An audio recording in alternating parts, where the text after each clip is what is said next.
오늘 우리에게 주신 말씀은 빌립보서 1장 27절부터 30절 말씀입니다.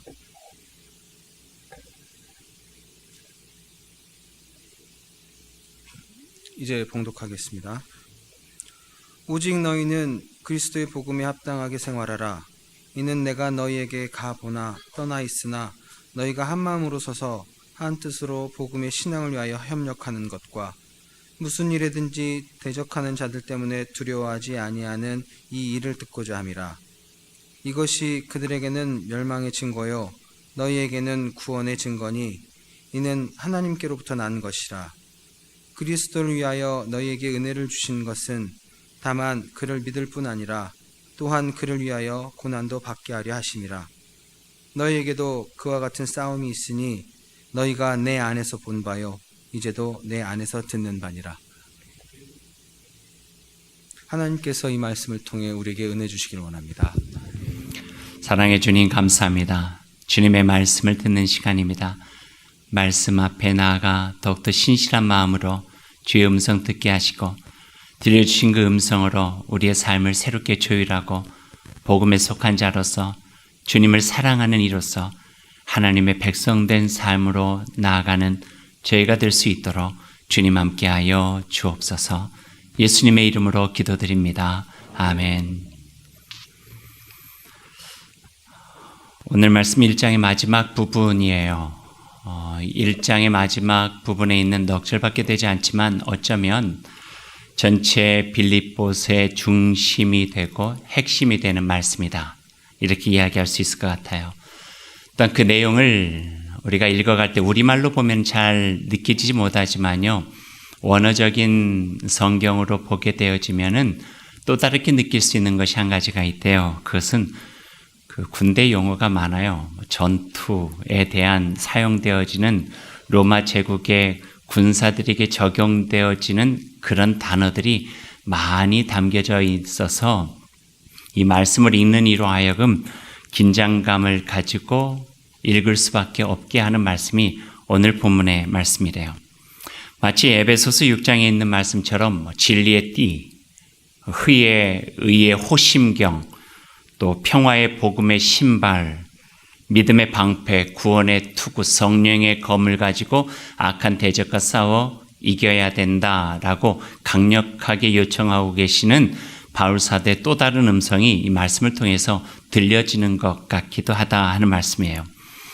그리고 시대를 넘어서 또 21세기를 살아가는 우리에게 그리스도인으로서 그리스도의 군사답게 자신이 먼저 싸워낸 그리스도의 복음의 전쟁들을 함께 참여하며 사기를 바라기는 그런 요청들이 강력한 도전이 이 말씀 속에 담겨져 있습니다. 그럼 오늘 말씀을 같이 보시죠. 27절 앞부분의 말씀입니다.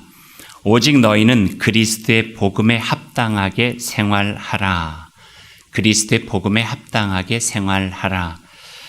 빌립보서 1장을 읽어갈 때에 이 중복되어지고 반복되어진 단어들이 몇 가지가 나와요. 근데 오늘 말씀에도 그 단어가 하나가 있습니다. 바로 복음이라고 하는 단어예요. 복음. 우리에게 익숙한 단어죠. 지금까지 읽어오는데 6번 정도 사용이 되어졌어요. 그런데 지금까지 특별한 수식어가 없이 복음이라고 사용되다가 오늘 이 27절의 말씀에 앞에 수식어가 하나가 붙어 있는 것을 보게 돼요. 그리스도의 복음, 그리스도의 복음. 복음이면 다 복음이지 그리스도의 복음 말고 또 다른 복음이 있나 할지 모르겠지만 바울 사도는 그리스도라고 하는 말을 앞에 붙여서 또 다른 복음과 대비하고 싶은 그 의도가 여기에 있는 거예요. 그 당시에요. 2000년 전이지만 예수님 당시 그리고 바울 사도 당시에 그 백성들이 복음이라는 단어를 들으면은 먼저 떠올리게 되는 게 있었어요. 그것은 예수 그리스도의 복음이 아니라 로마 제국의 복음이에요. 지난주에 기억나세요? 그 구원이라고 하는 단어 소테리아가 대중적으로 사용되어졌던 일반적인 표현이라고요. 마찬가지예요. 오늘 이 복음이라고 하는 단어도 일반적으로 사용했던 그 단어를 복음 안에서 채용하고 기독교 안에서 용어로 차용하고 있는 단어예요. 그 당시에는 복음이라고 하는 단어는 일반 백성들이 예수 그리스도의 복음 이전에 알고 있었던 어떤 복음이 있었어요. 그게 바로 로마 제국의 복음이에요. 특별히 복음, 유앙겔리온이라고 하는 이 단어는 일반 백성들이 사용은 하기는 하지만 로마 제국과 황제에게 점유되어진 단어였어요. 그러니까 로마 황제와 관련되어지지 않으면은 이 유앙겔리온, 복음이라고 하는 단어를 사용할 수가 없었다는 말씀이에요. 예를 들자면 이거예요. 로마 황제의 깃발을 가지고 전쟁에 참여했던 군대가 승리를 거뒀어요. 그럼 그게 기쁜 소식, 복음이에요. 또 로마 황제의 개인의 영광되어진 일들도 있어요. 자식을 낳았어요. 복음이에요. 기쁜 소식. 기쁜 소식이 생기게 되어지면, 특별히 로마 황제의 깃발이나 로마 황제에 관여된 어떤 일들이 생기게 되어지면은요, 우리가 이전에 영화 같은 데서 잠깐씩 보듯이 황제가 사는 거기에서 긴 나팔 가지고 뿌 하고 부르고요. 아마 그 나팔에는 로마 황제를 상징하는 깃발이 있었겠죠. 그리고 난 다음에 유앙겔리온 그러면서 복음이다, 기쁜 소식이다, 여러분을 향하여 들려지는 좋은 소식이 있습니다 라고 선포하는 거예요. 그리고 그 좋은 소식이 무엇인가에 대해 설명하는데 로마 제국의 황제의 군대가 승리했습니다. 로마 황제의 가정에 아이가 태어났습니다. 결혼을 했습니다. 로마 황제가 생일을 맞이했습니다. 이런 국한되어져 있는 황제 개인과 황제에 속한 일들의 기쁜 소식들이 마음 백성에게 좋은 소식으로 유앙겔리온 그랬던 거예요. 그러나 오늘 바울사도가 말할 때 그리스도의 복음이라고 하는 것은 어쩌면 복음서 마가복음 1장에 나와 있는 말과 연관될 수 있어요. 하나님의 아들 예수 그리스도의 복음의 시작이다. 지금까지의 복음은 진정한 기쁜 소식이 아니었다는 거예요. 진정한 기쁜 소식은 아들 예수 그리스도를 통해서 하나님께서 이 땅에 선포하시는 그 복음, 그것이 바로 기쁜 소식이라고 하는 거죠. 로마 황제의 전유물이 될 수 없는 기쁜 소식은 하나님께서 그 아들을 통해서 이 땅에 선포하고자 하셨던 하나님 나라의 소식, 구원의 소식, 생명의 소식, 평화의 소식, 이 소식들이 바로 기쁜 소식이다. 그러니 로마 제국에 점유되어진 유앙겔리온 복음이 아니라 예수 그리스도를 통해서 하나님께서 이 땅에 이루고자 하시는 기쁜 소식, 이게 참된 복음이라고 하는 말씀을 지금 바울 사도가 시작하고 싶은 거예요. 예수 그리스도의 삶과 직결되어져 있는 거죠. 엄밀히 보면은요, 이 복음은 그저 들려지는 말씀이 아니라 세상을 어떻게 보고 어떻게 살아갈 것인가, 무엇이 더 중요한 가치를 주는가에 대한 그 철학적인 문제이기도 하고 가치관의 문제이기도 하고 세계관의 문제이기도 해요. 로마의 복음으로 상징되어지는 것이 있다면 힘, 명예, 정복, 복수, 부, 안정, 굴림, 성공, 폭력, 이런 것들이죠. 하지만 그리스도의 복음은 사랑, 자비, 겸손, 순종, 평화, 용서, 섬김, 오래 참음, 두 개의 가치들이 충돌되어지고 대치되고 대립되어지는 갈등의 상황 속에 한쪽은 로마 제국을 통해서 이루려고 하는 복음의 모습이 있고, 하는 예수 그리스도를 통해서 이루려고 하셨던 하나님의 나라의 복음이 있다 하는 거예요. 크로산이라고 하는 학자는 제국과 천국의 충돌이다, 이렇게 표현을 하기도 해요. 로마의 힘, 세상적인 힘이 강대해지면서 이루려고 했던 제국과 예수 그리스도의 낮아짐과 섬김과 그 사랑과 희생으로 이루려고 하셨던 하나님 나라의 그 천국, 제국과 천국이 충돌되어진다. 그러나 이걸 개인적으로 보면은요, 우리에게 요청되어지는 삶의 선택도 있는 거예요. 어떻게 살 것인가 하는 거예요. 어디에 설 것인가 하는 거예요. 어디로 갈 것인가 하는 거예요. 어떤 것에 우리의 삶의 인생의 지향점을 두고 살아갈 것인가? 로마의 복음인가 아니면 예수 그리스도의 복음인가? 그 복음이 우리의 삶을 이렇게 조율하기도 하고 저렇게 조율하기도 하고, 이렇게 살아갈 수 있는 삶의 목표를 주기도 하고 저렇게 살아갈 수 있는 삶의 목표를 주기도 한다 하는 말씀이에요. 이런 영적인 갈등 상황, 어쩌면 현실적인 삶의 갈등 상황 속에 바울 사도가 예수 그리스도의 복음에 합당하게 살아가야 된다. 이 말씀을 주고 계시는 거죠. 어떤 신학자는 이 시대에 대해서 이렇게 평을 해요. 세 가지가 실종된 시대다. 첫 번째는 진리의 실종의 시대라는 거예요. 포스트 모더니즘이라고 하는 철학이 상대주의적이고 해체주의를 말하면서 기준이 흔들려 버린 거예요. 올해는 됐는데 코미디 프로에서 가끔 나왔던 말, 그건 네 생각이고 뭐 이런 거 기억나세요? 그건 네 생각이고 나는 나 나름대로 생각이 있다는 거예요. 빔이 나처럼 살아가는 것이 우월시되는 것, 공동체적인 공적인 어떤 공공성이 중요시됐다면은 지금에 있어서는 공공성보다는 개인의 삶의 모습들이 더 우선시되어지는 것. 내가 싫으면 싫은 거예요. 내가 좋으면 좋은 거예요. 내가 가면 가는 거고 안 가면 안 가는 거고. 나한테 뭐라 그러지 마. 그러다 보니까 공적인 어떤 것들이 점점 약화되어지고 그 더불어서 공적으로 우리를 지탱해주는 진리까지도 흔들려 버릴 수 있는 그런 실종의 시대를 살아가고 있다. 그렇게 표현하고 있네요. 두 번째는요, 외경심의 실종이에요. 외경심은 물질주의로 이어질 수밖에 없죠.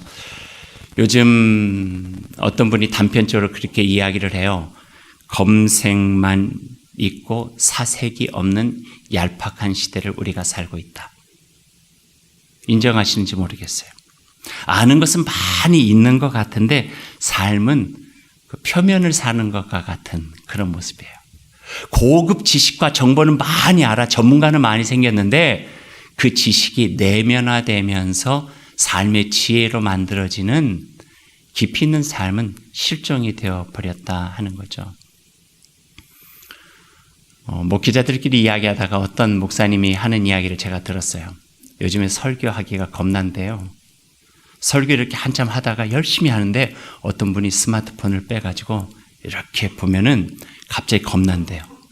지금 내가 뭐 잘못 이야기를 한 것은 없나, 검색의 시대를 살아가고 있는 거죠. 듣고 새기고 새겨진 말씀으로 나의 삶을 어떻게 살아가야 될까라고 하는 진지함보다는 내가 참 알기 좋은 이야기들 이렇게 되어졌다는 거예요. 또 다른 세 번째 실종은 영성의 실종이래요. 이성, 지성 중요하죠. 그런 이성과 지성을 너무 중요시하다 보니까 상대적으로 영성이 빈약해졌다는 거예요. 내가 보는 것이 다고 내가 경험한 것이 다고 내가 인정해야만 나의 것이 되어지는 세상. 그러다 보니까 모르는 것에 대해서 알지 못하는 것에 대한 외경심. 그럴 수 있다. 하나님께서 펼쳐가시는 내가 알지 못하는 세상에 대한 어떤 기대감. 이런 것들이 사라졌다는 거예요. 그것이 어떤 분은 이 이야기를 하신 분은 예배를 존중하지 않는 세상으로 점점 치달아가고 있다는 거예요. 예배를 하나님과 우리의 신실한 만남으로 이야기보다는 좋은 이야기를 듣는 세미나 시간, 이 정도로 점점 치부해 버릴 수밖에 없는 시대가 되어가고 있지는 않나라고 그렇게 우리들에게 경각심을 주기도 합니다. 분명히 알아야 될 것은요, 예수님도 그런 말씀하셨잖아요. 나를 따르려거든 너 자신을 부인하고 자기 십자가를 지고 나를 따르라고요. 이 말씀은 내가 무너지는 그 자리에 하나님의 나라가 임재한다는 거예요. 내가 부인되는 그 자리에 예수 그리스도가 세워진다는 거예요. 내가 주장했던, 내가 고집했던 그 자리, 그게 무너져야 거기 예수 그리스도께서 이루시려고 했던 하나님의 나라도 세워질 수 있다 하는 것을 분명하게 우리에게 가르쳐 주시죠. 그래서 예배를 드리는 자세는 겸손이에요. 주여 말씀하옵소서 듣겠습니다. 그리고 들려주신 그 말씀으로 저의 삶을 하나님의 손길로 조율하고 주의 나라에 합당한 그리스도의 복음에 합당한 삶으로 살아가겠습니다. 이 고백이 예배 가운데 우리에게 요구되어지는 가장 소중한 자세라 그 말씀해 주고 있죠. 다시 성경으로 돌아가 볼까요? 27절 말씀 한번 보죠. 뒷부분에 그리스도의 복음에 합당한 합당하게 생활하라. 그렇게 이야기하세요. 따라해 봅시다. 그리스도의 복음에 합당하게 생활하라. 생활하라라고 하는 그 설명에 앞에 번호가 있죠. 번호를 쭉 따라서 밑으로 가면은요, 다르게 보완해서 설명하고 있어요. 뭐라고 되어 있나요? 시민 노릇, 시민 노릇. 합당한 시민 노릇은 뭘까요?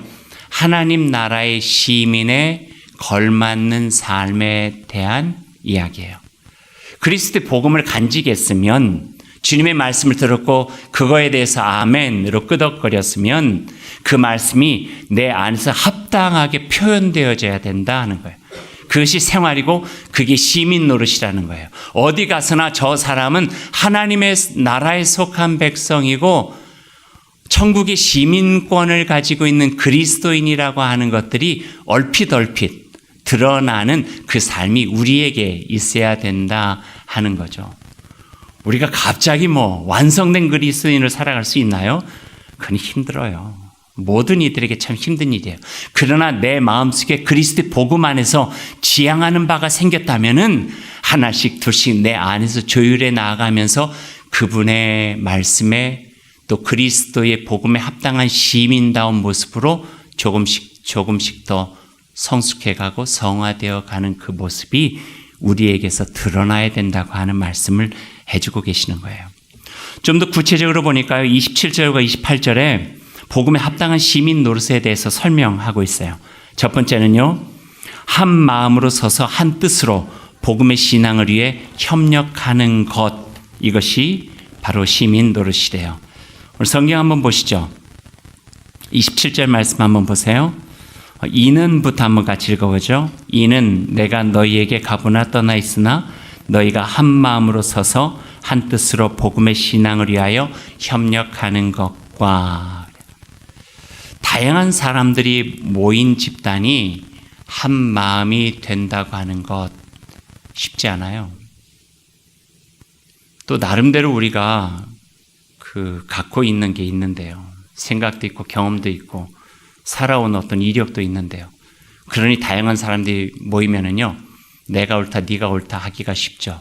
내 중심 속에 다른 사람들이 오기를 바라는 마음이 더 많죠. 하지만 우리의 한 마음이 되는 근거가 있다면 예수 그리스도예요. 나한테로 와가 아니라 예수 그리스도의 복음이 끌어당기는 힘에 내 삶을 내려놓고 내 생각을 내려놓고 그분 안에서 하나가 되어질 때 아무리 다양한 집단이라 할지라도 그리스도의 복음 안에서 한 마음이 될 수 있다 말씀해 주고 계세요. 사단의 전력은 나누고 지배하는 거예요. Divide and rule. 마치 맹수가 그 사냥을 하듯이 뭉쳐 있으면 못 잡잖아요. 그러니까 막 뛰어서 흩어요. 때를 흩은 다음에 동떨어져 있는 먹잇감에 가서 야수처럼 맹수처럼 잡아가서 자기의 먹잇감을 만들듯이 사단은 우리의 마음과 삶을 divide, 흩어지고 나눠지게 만들고 그 다음에 지배해 버린다는 말씀이에요. 그래서 사탄이 파고들면 틈이 생기고요. 그 틈은 공동체를 깨어버리게 돼요. 네가 옳다 내가 옳다 하면서 다툰 동안에 성령의 불꽃은 꺼지고 하나님의 영은 떠나가게 된다 하는 말씀이에요. 그래서 때로는 내 마음에 흡족하지 않다 할지라도 더욱더 선한 것을 중심으로 해서 함께 만들어가는 공동체를 통하여 유익하고 더 복되고 귀한 일들을 해나갈 수 있는 힘의 저장소가 될 수 있다 하는 말씀이죠. 한마음 한뜻 협력, 오늘 이 본문의 말씀에서 27절에서 세 단어가 있는데요. 이 세 단어는 오늘 말씀 처음에 이야기했던 것처럼 로마 시대 군인들이 훈련할 때 사용하는 군대 용어, 군사 용어래요. 로마 시대나 예전 영화를 보신 분들 보면은 그 적진들과 맞닥뜨려 싸울 때 그 제국의 군대들이 어떻게 하는가 하는 것들을 본 적이 있으실 것 같아요. 잘 생각이 안 나면 저도 보았던 영화인데 300이라고 하는 영화 있어요. 스파르타 이러면서 하는 영화가 있어요. 거기에 보면은 3열로 나눠져 있어서 1열이 무릎을 꿇고 앞에서 탁 방어진을 쳐요. 그럼 2열이 위에 와서 그 위에 어깨 높이로 방어진을 치고 3열은 와가지고 상단부를 막아요. 그러니까 핏발처럼 쏟아지는 화살에서도 다 막아내죠. 그러니까 300명에 불과했던 스파르탄들이 페르시아의 대규모의 병력들을 이겨낼 수 있는 힘이 거기에 있다는 거예요. 여기서 한 마음이 되십시오라고 하는 것은 로마 제국의 군대 용어인데 그게 방어진을 치라는 거예요. 어깨를 마주하고 스크럼을 짜듯이 방패를 가지고 물샐 틈 없이 한 덩어리가 돼서 견고하게 그 모습을 지탱해 주십시오. 이것이 한 마음이 되라 하는 거예요. 왜냐하면 내가 그 자리에 있어야 곁에 있는 사람을 지켜낼 수 있기 때문이죠. 그래서 하나된 마음은 결속력이에요. 한 뜻은요, 방향을 이야기해요. 한 뜻은 그래서 성경 말씀 있는 것처럼 복음 안에서 하나가 되어야 된다 이 말씀이에요. 복음 안에서 복음의 신앙 안에서 한 뜻 방향을 가지라는 거예요. 우리가 추구하는 것은 같다는 거예요. 함께 추구하는 방향을 향하여서 우리는 함께 힘을 합칠 수 있다. 이 마음들이 한 뜻에 담겨져 있고 그리고 협력이라고 하는 것은 방어진을 치고 흔들리지 않는 대우를 갖췄잖아요. 거기에서 그냥 뭐 연습할 때 얼마든지 할 수 있죠. 앞에서 강한 적들이 세찬 파도처럼 밀려와요. 밀려올 때 두렵고 힘들지만 끝까지 그 방패를 잡고 옆에 있는 어깨에서 내가 도망가지 않고 뒤로 물러나지 않고 이겨내고 극복하고 버텨내는 것, 이게 협력이래요. 그래서 협력이 잘 된다는 것은요, 좋을 때, 편안할 때 알아볼 수 있는 게 아니에요. 어려울 때, 고난 가운데, 힘겨울 가을 때 진짜 친구도 힘들어야 알아보고 누가 나와 함께 진심을 가지고 같이 이해하는가도 그때 알아보듯이 바로 세찬 파도처럼 몰려올 때 그 자리에서 떠나지 않고 지태 나가면서 그 어려움들을 극복해 나가느냐, 그걸 협력이래요. 그 모습을 생각하면서 오늘 말씀 읽어보는 거예요. 너희가 한 마음으로 서서 한 뜻으로 복음의 신앙을 위하여 협력하는 것, 그것이 그리스도의 복음에 합당한 시민 노릇이다. 그게 합당한 생활이다. 이렇게 가르쳐주고 있어요. 조금 더 설명하면요, 복음으로 굳세게 서서 진리를 지켜내는 것, 한 성령 안에서 굳게 서는 것, 신시함으로 함께 살아가는 것, 힘들 때 붙잡아주고 버텨주고 위로하고 격려하면서 하나님께서 우리와 함께 하셨듯이 어느 때도 떠나신 적이 없듯이 우리도 복음 안에서 그의 사랑으로 함께 서로가 결속력을 가지고 살아가는 것, 이것이 첫 번째 복음에 합당한 시민의식이다. 시민 노릇이다. 가르쳐 주네요. 두 번째는요, 28절에 있습니다. 28절 우리 한번 같이 읽어보죠. 무슨 일에든지 대적하는 자들 때문에 두려워하지 아니하는 이 일을 듣고자 함이라. 이것이 그들에게는 멸망의 증거요 너에게는 구원의 증거니 이는 하나님께로부터 난 것이라. 로마의 복음이 아닌 그리스도 예수께서 가신 복음의 길을 간다 할 때에 평탄할까요? 그러지 않죠. 우리는 다 알아요. 예수 믿는 것이 그리 쉽지 않다는 것을. 복음을 지니고 살아가는 삶이 그렇게 편안하지는 않다고 하는 것을. 이겨낼 것도 많고 감내해야 될 것도 많고 때로는 손해도 봐야 되고 때로는 오해받을 수도 있다 하는 것들 알고 있어요. 그래서 기도하죠. 하나님, 그럴 때 성령께서 내 마음을 지켜주시기 원합니다. 그리고 성령께서 내 안에 계실 때 우리는 두려움을 이겨낼 수 있는 용기를 가질 수 있어요. 두려움을 극복해낼 수 있는 담대함을 우리 마음에 지닐 수 있다 하는 말씀이에요. 그래서 두려워하지 않는 마음은요, 그리스도의 영, 성령께서 내 마음에 함께 계심으로 인하여서 갖게 되어지는 능력이에요. 담대함이에요. 사람은요, 언제 두려움냐면 잃어버릴까 두려워요. 상실에 대한 두려움이 모든 사람에게 다 있어요. 건강을 잃을까 하는 두려움, 사람을 잃을까 하는 두려움, 나의 안전한 가정을 잃을까 하는 두려움, 미래를 잃어버릴까 하는 두려움, 이 두려움들이에요. 그러나 그 두려움을 이겨낼 수 있는 것은요, 잊는다고 해서 잊어지나요? 술 마신다고 해서 잊어져요? 결코 잊어지지 않아요. 그러나 그 상식을 극복할 수 있는 힘, 성령의 능력, 예수 그리스도의 말씀, 하나님께서 나와 함께 하신 삶에서 죽음에서 죽음을 넘는 삶에서 나를 결코 떠나지 아니하시고 내 곁에 계시고 내 안에 계신다고 하는 그분의 음성이 내 안에 계실 때에 그 두려움을 이겨낼 수 있는 힘, 내 힘이 아니라 오직 은혜로, 그분의 은혜로 이겨낼 수 있는 것이죠. 28절과 29절 말씀을 메시지 성경에 기반해서 조금 덧붙여서 제가 읽어드리면, 대적하는 자들 앞에서 조금도 위축되거나 몸을 살인 일이 없게 하십시오. 여러분의 용기와 하나됨은 적들에게 분명 위협이 될 것입니다. 분명히 아십시오. 그들은 패배요, 여러분은 승리할 것입니다. 이 모든 것이 하나님께서 하신 일입니다. 우리들의 힘에 따라서 힘이 있으면 이기고 힘이 없으면 지는 게 아니라는 거예요. 하나님께서 하시니 그분에게 든든하게 기대어 그분의 능력으로 이겨나라, 이 말씀이에요. 29절 말씀을 잘 들어보세요. 여기에 더 좋은 말씀이 있어요. 그러나 그리스도를 신뢰하며 살아가는 삶에는 고난도 따르게 될 것입니다. 하지만 감사하십시오. 고난은 신뢰만큼이나 값진 선물이기 때문입니다. 고난은 신뢰만큼이나 값진 선물이기 때문입니다.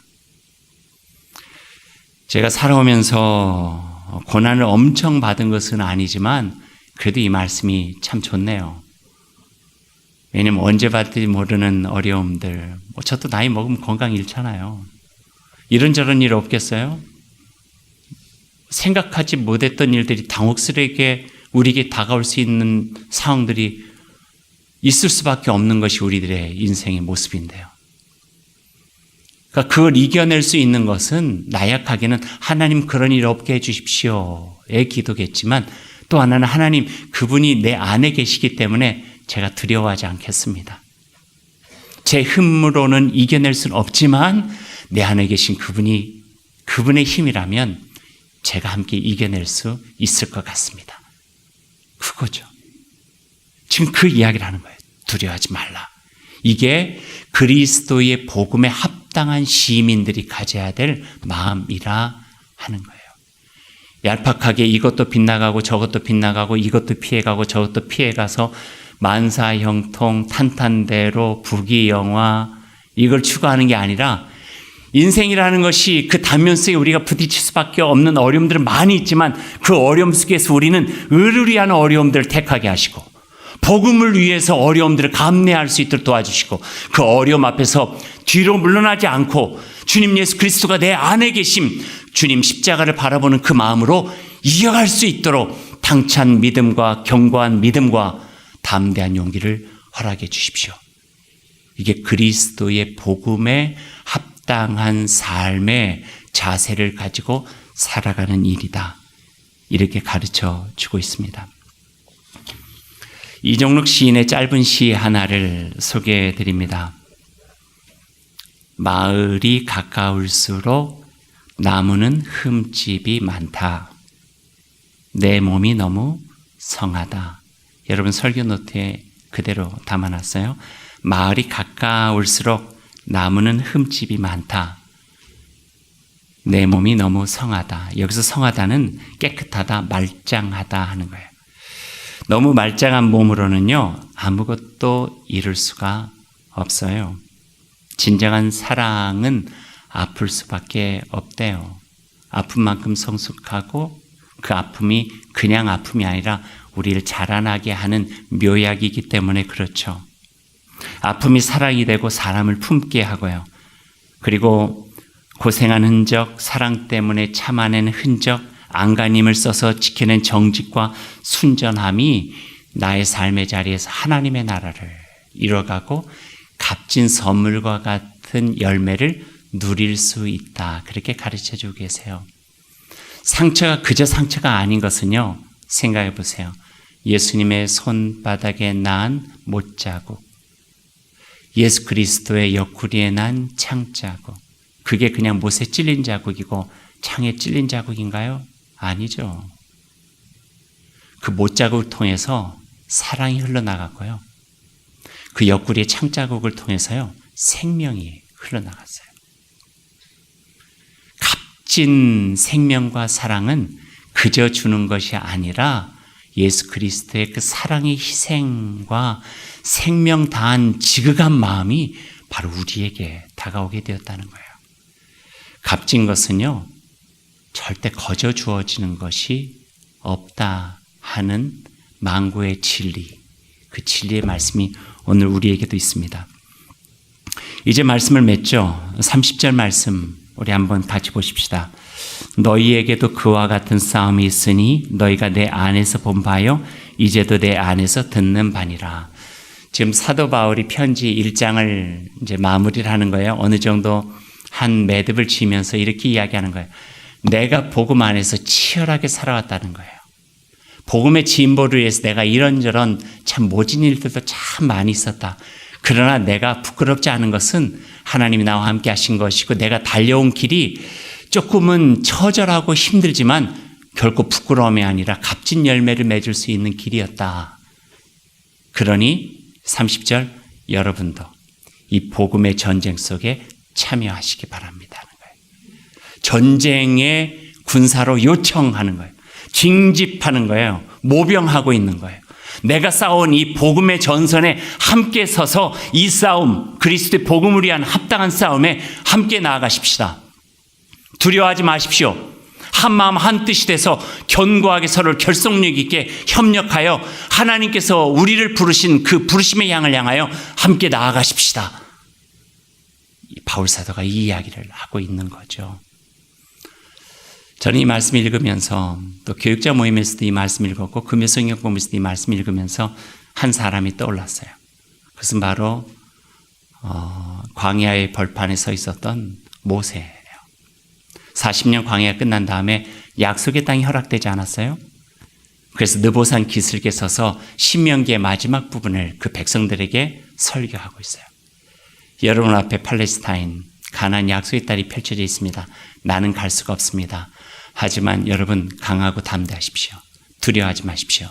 나는 함께 가지 못하지만 여호와 하나님께서 여러분과 동행해 주실 것입니다. 그리고 그곳에서 하나님 나라의 아름다운 그 열매를 맺으며 이루어 가십시오. 격려하고 계시는 노종 모세의 모습이 오늘 이 바울 사도의 모습에서도 엿보이게 돼요.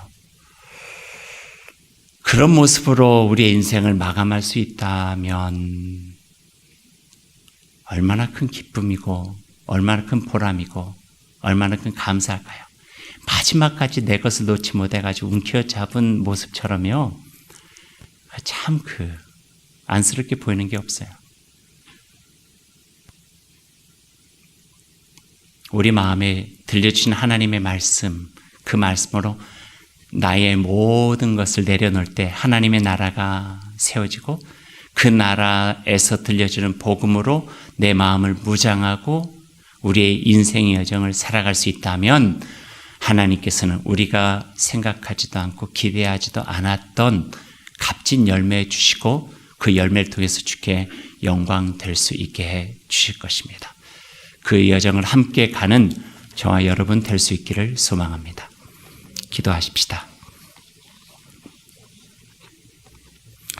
하나님, 우리가 주님을 믿는 것은 결코 편해지기 위해서가 아닙니다. 그리스도의 복음에 합당한 삶을 통해서 하나님의 나라를 이루어가는 귀한 삶을 살아내기 위해서입니다. 그러니 하나님, 우리 마음속에 주님 계시고 주님과 우리가 어깨를 함께하고 한 마음이 될 수 있도록 도와주시고 때로는 주님의 복음의 길을 걸어가면서 힘들고 어렵겠지만 또 결단도 필요하고 용기도 필요하겠지만 내 안에 계시는 하나님과 성령의 능력을 믿고 능히 승리하며 살아가는 우리의 삶이 될 수 있도록 주님 함께하여 주옵소서. 예수님의 이름으로 기도드립니다. 아멘.